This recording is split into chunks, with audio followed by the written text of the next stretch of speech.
سلام، به کانال زنگ آشپزی خوش اومدید. بریم با هم طرز تهیه این دمی گوجه خوشرنگ و فوق‌العاده خوشمزه رو ببینیم. درست کردن این غذا خیلی آسون و راحته و مواد اولیه ساده و ارزونی لازم داره. مواد لازم: برنج 2 پیمانه که همراه مقداری نمک گذاشتم 1-2 ساعت خیس بخوره.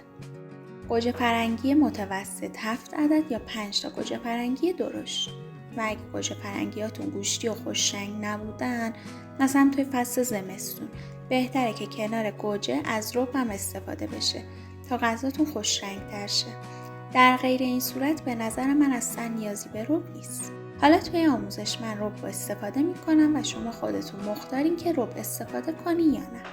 رب 1 قاشق مربا خوری که الزامی نیست وجودش، 1 عدد پیاز نسبتاً درشت، زردچوبه 1/2 قاشق چایخوری، فلفل سیاه 1/2 قاشق چایخوری و نمک. دمی گوجه نیازی به سیب زمینی نداره و مواد مورد نیازش همینه و ما سیب زمینی رو به استانبولی اضافه میکنیم. برای شروع گوجه ها رو رنده میکنیم یا به هر روشی که راحت تره براتون پوره کنین گوجه ها رو، یا اگه دوست داشتین میتونین نگینی خوردشون کنین. من پوره کردم گوجه ها رو. حالا اینو میریزم داخل یه ظرف و میذارم روی حرارت تا آبش کشیده شه و مقداری غلیظ شه.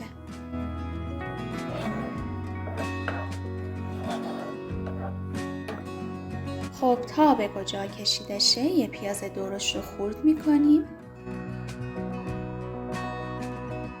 حالا داخل قابلمه روغن میریزیم و اجازه میدیم روغن داغ شه. روغن دمی گوجه باید زیاد باشه، یعنی علاوه بر روغن همیشگیتون که برای برنج استفاده میکنی، یه مقدار بیشتر روغن در نظر بگیرید. بعد اینکه روغن داغ شد، پیاز خورد شده رو اضافه میکنم و تفت میدم تا پیاز سبک و نرم شه بیاد روی روغن و رنگش کمی تغییر کنه و طلایی شه. اگه رنگ پیاز خیلی تغییر کنه کامل سرخ شه، داخل غذا مشخص میشه. پس نذارین بیش از حد پیازتون تیره شه. خب بعد اینکه پیاز کمی طلایی شد، زردچوبه رو اضافه میکنم و تفت میدم.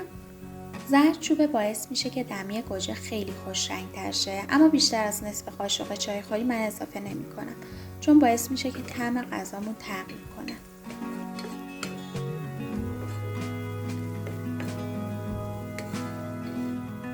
حالا فلفل رو اضافه میکنم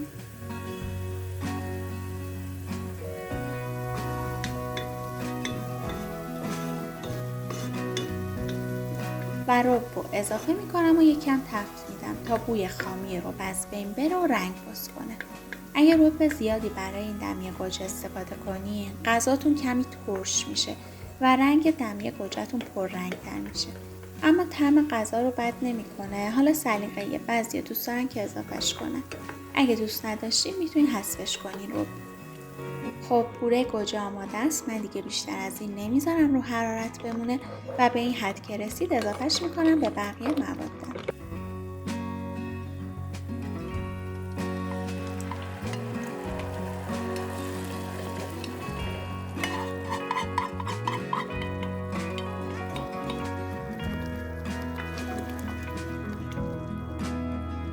و در ظرف میذارم که همراه پیاز بقیه آب پوره کشیدش رو به روغن بیفته.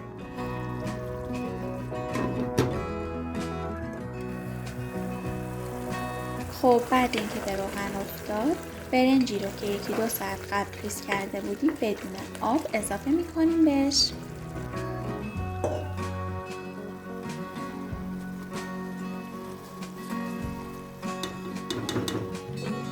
نمک هم اضافه میکنیم و برنج رو با موادمون مخلوط میکنیم که طعم بگیره برنجمون.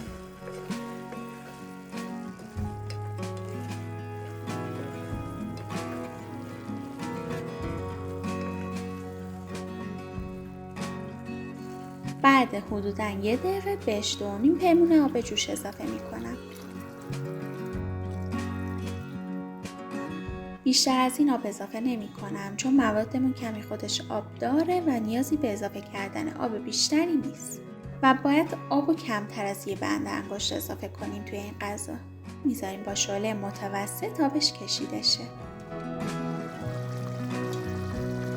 برنج سریع ته میگیره، پس حواستون بهش باشه که ته نگیره غذاتون. فعلا یه مقدار دیگه آب داره. از دور ظرف برنج رو میارم وسط و میذارم آبش کامل کشیده شه.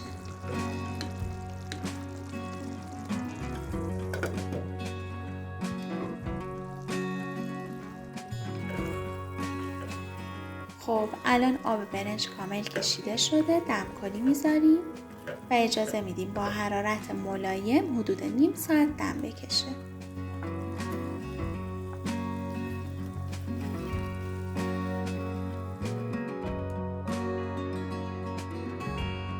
دمی گوجه خوشمزه ما آماده است، با طعمی خوشمزه و دلچسب. این غذا با اینکه درست کردنش خیلی راحته و مواد زیادی لازم نداره، اما خیلی خوشمزه است. امیدوارم شما هم درست کنین و از خوردنش لذت ببرین. لطفاً اگه این ویدیو رو دوست داشتین لایکش کنید، کانالم رو سابسکرایب کنین و زنگوله رو بزنید تا اگه ویدیو جدیدی گذاشتم با خبر بشین.